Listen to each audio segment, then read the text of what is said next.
Hey lady, welcome back to my channel. It's your girl here, Sherunda Simone, and I'm back with another video. So if you are a Christ follower who loves lifestyle videos, then hit that subscribe button because this is the channel for you. So I'm approximately 3 weeks postpartum, and I want to share with you my every night routine with my baby girl. I'm sure as she gets older, this routine will change, but this is what we're doing for now. And it usually starts around about 9:30, 10 o'clock. And on some nights, I will give her a sponge bath, but for most nights, this is what we do. Today, she already had a sponge bath because she had a slight blowout. So, because of that, then I'm just going to go ahead with our regular nighttime routine.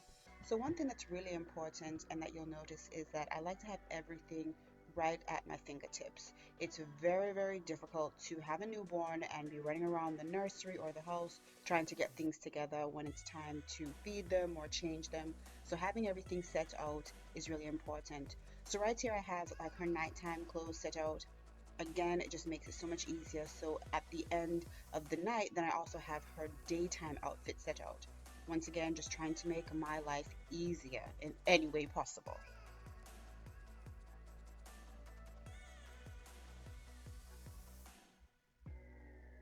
So the first thing I do is just take off her clothes, and I have her laundry basket right at the end of the changing table. You might have seen it in the previous video, but it's just so easy to have everything, like I said, right there. And she's pretty agreeable, but I do like to have her pacifier nearby just in case. But she is that kind of baby where she really only gives a fuss if there's a problem. So that is very great because my other two boys were not like that. Like those boys, they were fussy. And I start off by changing her diaper first, which you'll see here in just a minute.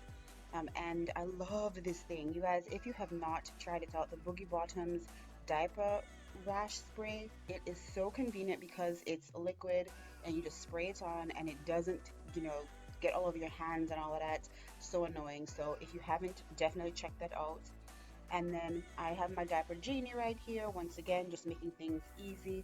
You can see here on the changing table, I have most of her hygiene and personal care items right there. If you want a detailed video of how I've organized the nursery, just let me know in the comment section.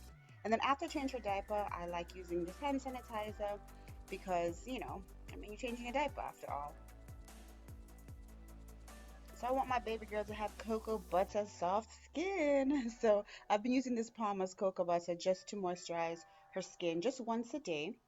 I don't think anything more is needed at this point, but I just love the way it feels. I love the scent of it, and I love how hydrating it is. And I do like to give her a mini baby massage at this time. And of my three children, she definitely likes the massage the best. Again, my boys were like, Mom, they just, no, don't touch me like that. They were not feeling it. But baby Gigi, she likes to be pampered already. So I'm just doing a gentle massage as I apply the cocoa butter. I also have a couple other moisturizers like CeraVe, which I really like, but for nighttime, I am using the Palmer's Cocoa Butter.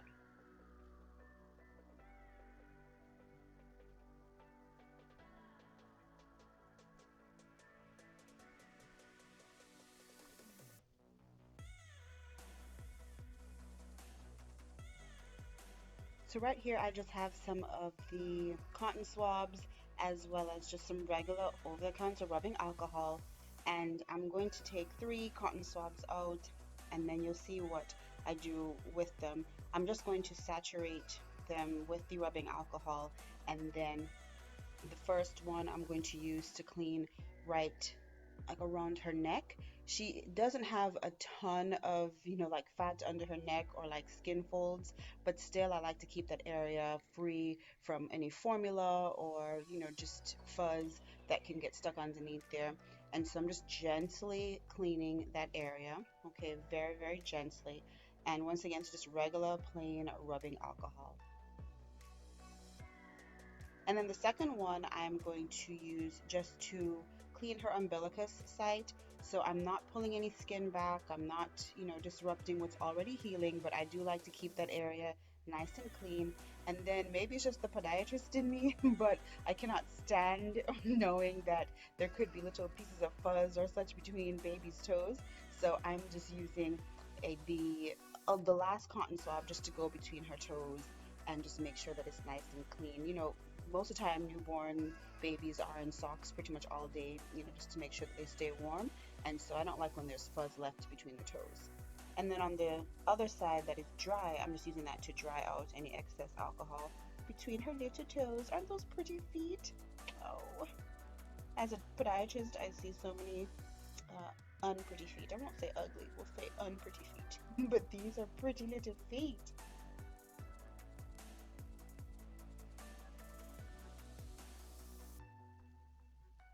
Okay, so my rule of thumb is to have at least 2 layers of clothing on her, and I think that's pretty much standard across the board. So I'm putting on a plain white onesie, and then I usually put her night clothes on top. So she has 2 layers. That way she's nice and warm, but she won't overheat. So it's a short sleeve onesie, and then her regular long sleeve onesie or pajama on top.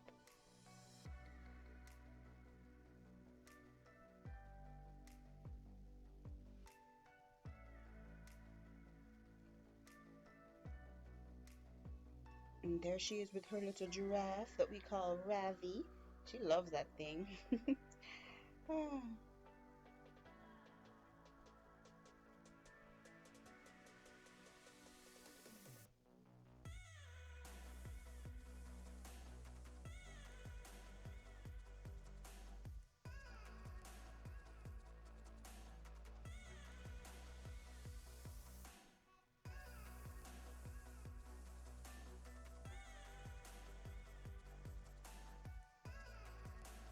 So I'm trying to get her accustomed to having her hair combed and brushed because my second child, Cameron, he absolutely hates getting his hair combed or brushed. And that was like a big issue before he got his first haircut. So I'm trying to just kind of get her used to it. So I'm using the little brush that they gave when she was in the hospital. So it's not abrasive at all. It's actually the same scrub brush we use like for surgery, surgeons that like scrub our hands. So it's really gentle, but it does help to, just kind of tame her flyaway curls. And hopefully my goal is to get her used to getting her hair combed because I anticipate that she'll have a lot of hair. And so I don't want any issues down the line. So we shall see. And then I'm just putting on some of these little mittens. I have not had good results with these mittens, not these in particular, but just mittens in general. They just don't seem to stay on the baby's hands at all. So I don't know, but I still use them to protect her as long as possible, as long as she'll keep them on. And then, of course, I'm just wiping her face down gently, that she's nice and fresh for bed. Look at that face. Oh, Gigi, you're so cute. I'm biased, I know.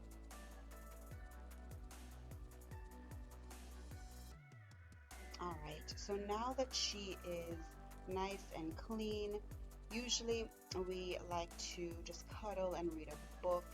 This book is pretty interesting because I can actually record my voice and then, have it read to her without me having to actually read it.